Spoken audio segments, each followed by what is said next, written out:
मन मंदिरा गजर भक्तीचा.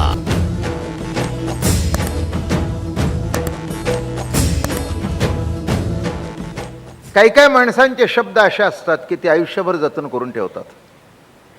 ते वाक्य इतकं झोमरं असतं की मरताना सुद्धा तो म्हणतो, हे माझ्या लक्षात आहे, असा बोलला होता.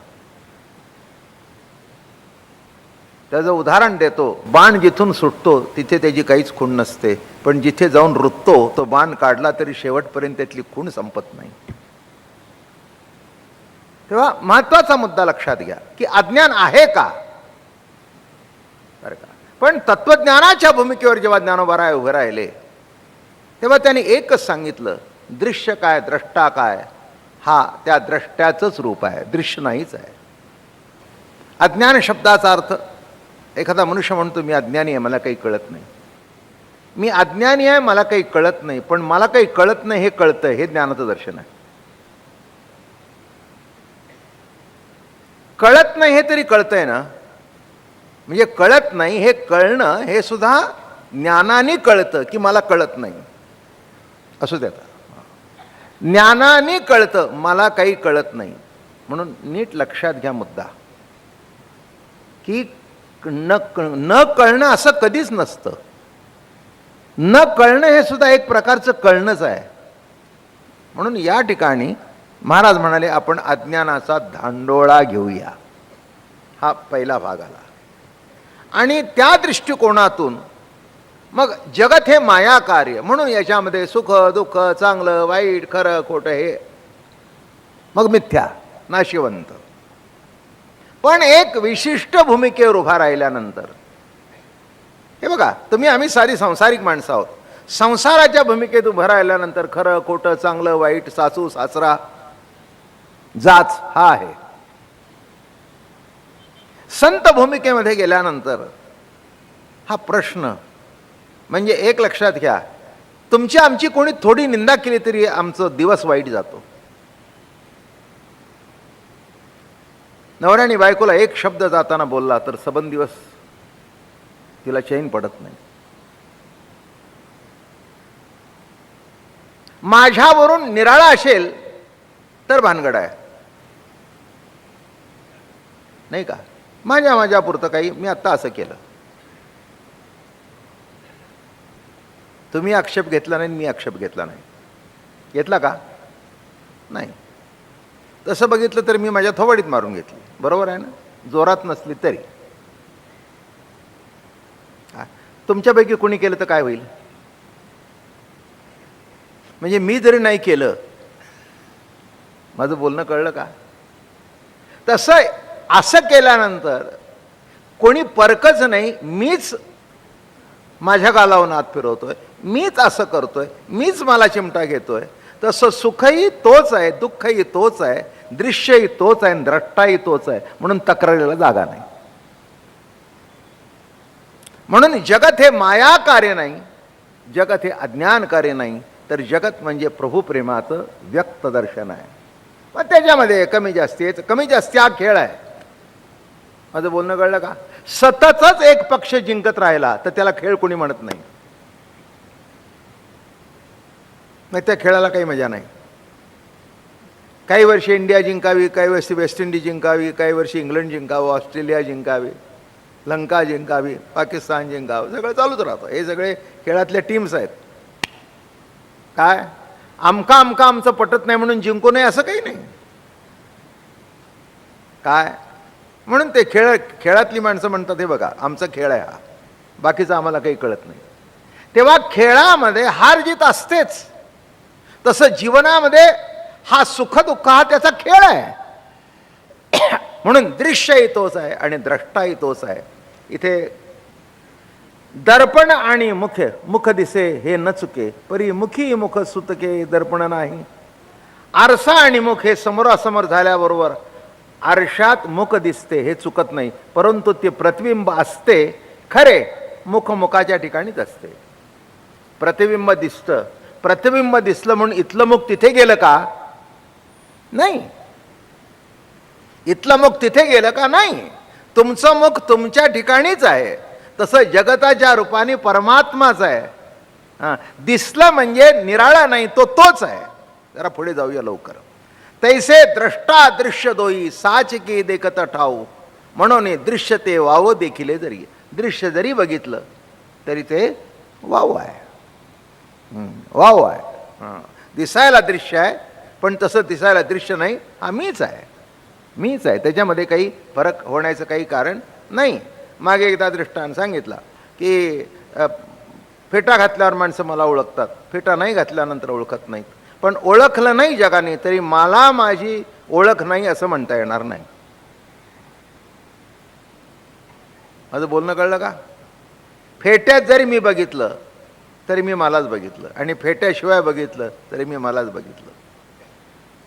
कोणाचं दर्शन आहे? आरसा बाजूला काढला म्हणून मी नाही का?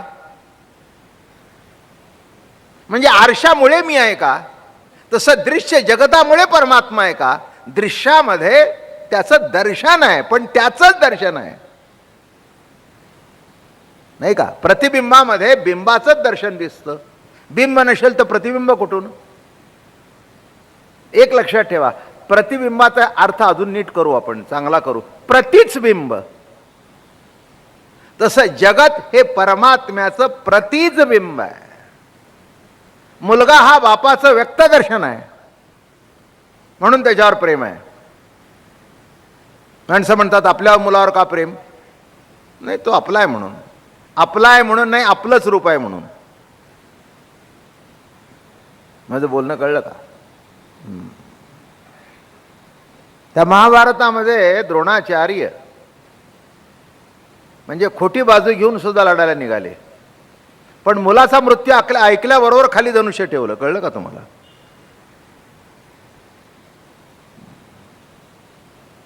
खाली धनुष्य ठेवलं,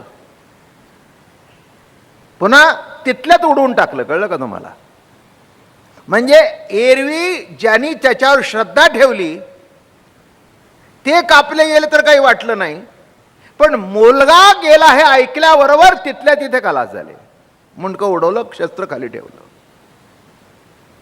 ते मुलाबद्दलचं प्रेम नाही, मुलाच्या रूपाने आपणच आपलं व्यक्त दर्शन बघत आहे, हे सांगायचं आहे मला. त्याच्यातला तपशिलात जायचं नाही. मग द्रोणाचार्य बरोबर होते का खोटे होते तो भाग निराळा आहे, तो महाभारतावरच्या चर्चेचा भाग आहे. हा इथे अमृतानुभवाला पूरक दृष्टांत दिला. काय म्हणून लक्षात घ्या, आपलं मूल जर आजारी पडलं तर त्या मुलापेक्षा व्यथा आपल्याला जास्ती होते. तुम्ही संसारिक असल्यामुळे तुम्हाला चटकन कळेल. एक गंमत सांगतो. दुसऱ्याचा मुलगा पडला, तुमचाही पडला. दुसऱ्याचा मुलगा पडल्यानंतर तो आदल्या दिवशी पडला होता. शेजारची बाई म्हणत होती काय कळत नाही, ऐकत नाही. अहो चालायचं हो, हे वय आहेच खेळायचं. या उन्हाळ्यातच मुलं पडतात. दुसऱ्या दिवशी पडला, धावत गेली 4 जिने उतरून खाली. ते म्हणले का हो, काल मला शिकवत होता. माझाही पडायचा, तुमचाही पडायचा. तसं त्या मुलाच्या रूपाने व्यक्त आपलं दर्शन आहे, तसं दृश्य जगताच्या रूपाने परमात्म्याचं दर्शन आहे. म्हणून दृश्य नसून द्रष्टा आहे हा सिद्धांत आहे. वावो कीर होय तरी दिसेत वाहे, येणे बोले होय अति जैसे. वरच्या वर्णनात दृश्यभास व्यर्थ आहे असे सुचवले, पण व्यर्थ जरी म्हणावे तरी खरोखर दिसते आहे ना. या बोलण्याने दृश्य आहे असे वाटते, याचे निराकरण. म्हणजे दिसलं असं दृश्य दिसताना म्हणजे निराळं दिसताना, निराळं दिसलं तरी निराळं नाही हे सांगायचं आहे. आता काय विषय म्हणतायत? तरी आण आना ते देखून होय देखते, तरी मानू येते देखील ऐसे. एकाने दुसऱ्याला पाहिले तर पाहिले असे म्हणता येते. म्हणजे जेव्हा पाहणारा व पाहिला जाणारा पदार्थ दोघे निराळे आहेत, भिन्न असतात, तेव्हा एकाने दुसऱ्याच पाहिले असे मानले जाते. एकाने दुसऱ्यास पाहिले असे मानले जाते दुसरा असेल तर. पण आपणच आपल्याला पाहिलं तर तिथे दुसरा कोणी नाही. कळलं का तुम्हाला? म्हणून दृश्य जरी दिसलं तरी काही फरक पडला नाही. समजलं ना नीट? हां, नीट समजून या की दृश्य दिसताना मग 2 माना. ते म्हणले दुसरा दिसला तर दिसला मानावा. आपणच आपल्याला दिसल्यानंतर परिच्छिन्न कोणी दिसला नाही त्याच्याबद्दल प्रश्न उद्भवत नाही. हा त्याचं मुद्दा ज्ञानेश्वर महाराजांनी मांडून टाकला. म्हणून या ठिकाणी महाराज मोठ्या कौतुकाने सांगतायत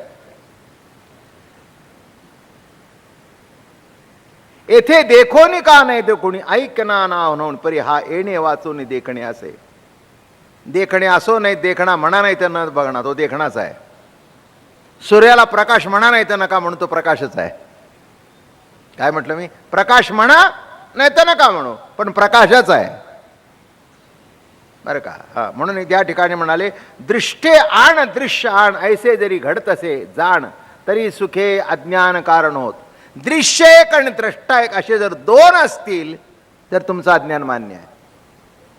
पण इथे दृश्य द्रष्टा दोन्ही एक असल्या कारणाने तुम्ही जे अज्ञान म्हणता ते आम्ही अज्ञान मानत नाही. आणि काल एक मुद्दा मार्मिक मांडला होता की एवढं जगताचा विलास चालला हे अज्ञानातून घडलं का? अहो ज्ञानाचं दर्शन आहे ना.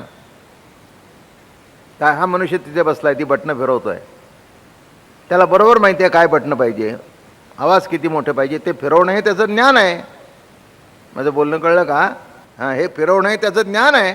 मग साध्या ह्याच्यातून जर ज्ञान दिसतं तर वस्तूमधून इथे आता सुंदर मूर्ती केलेल्या आहेत.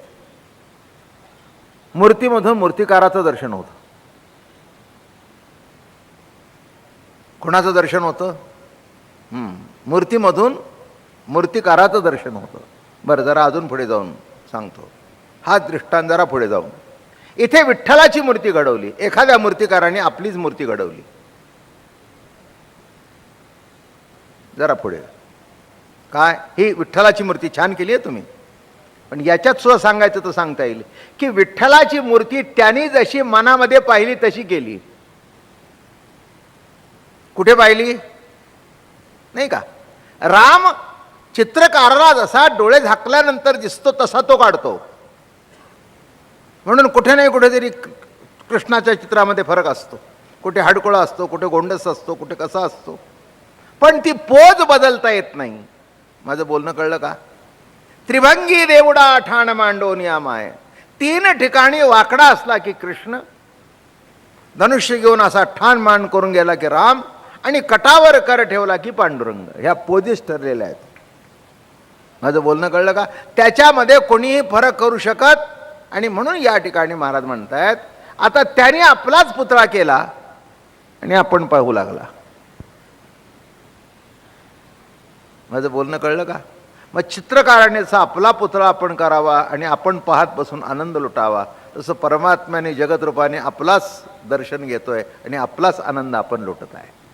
साधं सरळ अगदी कळेल असा दृष्टांत. तुमचे दादा महाराज म्हणायचे, मी मागे सांगितले पुन्हा एकदा सांगतो, यार ने मुझे आईना बनाया आपका चेहरा देखने वास्ते. यार ने मुझे आईना बनाया. स्वतःचा चेहरा बघण्याकरता त्यांनी मला आईना केलं. दृश्य जगत हे आपलं दर्शन घेण्याकरता प्रभूने केलेला आरसा आहे, आईना आहे. यार ने मुझे आईना बनाया आपका चेहरा. आपका म्हणजे आपका नाही, आपका म्हणजे आपका. काय? आपका चेहरा देखने वास्ते म्हणजे स्वतःचं रूप स्वतः पाहण्याकरता. जसा जीव हा जगत हे दृश्य जगत हा आरसा केला. कसंही असलं तरी देखणं हे त्याचं स्वरूप आहे. ओघात आता हे पाऊस पडतोय, पाणी वाहत आहे. काय किती जरी गेलं तरी वाहिलं तरी पाणीच वाहिलं ना. इथून तिथपर्यंत सरकत गेलं, नदीपर्यंत गेलं तरी पाणीच आहे ना.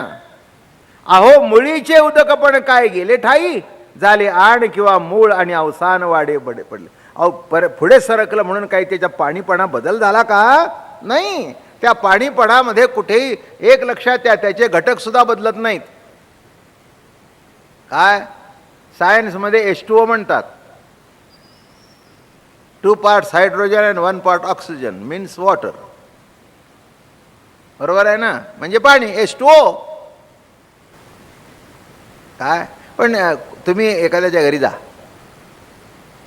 बसल्यानंतर या, काय तुम्हाला पाणी आणू का? पाणी नका आणू, H2O आणा म्हणून बघा काय गंमत होईल. काय काय काय होईल? काय होईल? म्हणजे फॉर्म्युला म्हणून जमत नाही. माझं बोलणं कळलं का? फॉर्म्युला म्हणून जमतं का? नाही, जमत नाही. तिथे पाणीच म्हटलं पाहिजे. तसं इथे नुसतं तत्त्वज्ञान म्हणून जमत नाही. त्या तत्त्वज्ञानाला आकार दिल्यानंतर त्याला विठ्ठलच म्हणावं लागतं. ते म्हटल्याशिवाय समाधान नाही.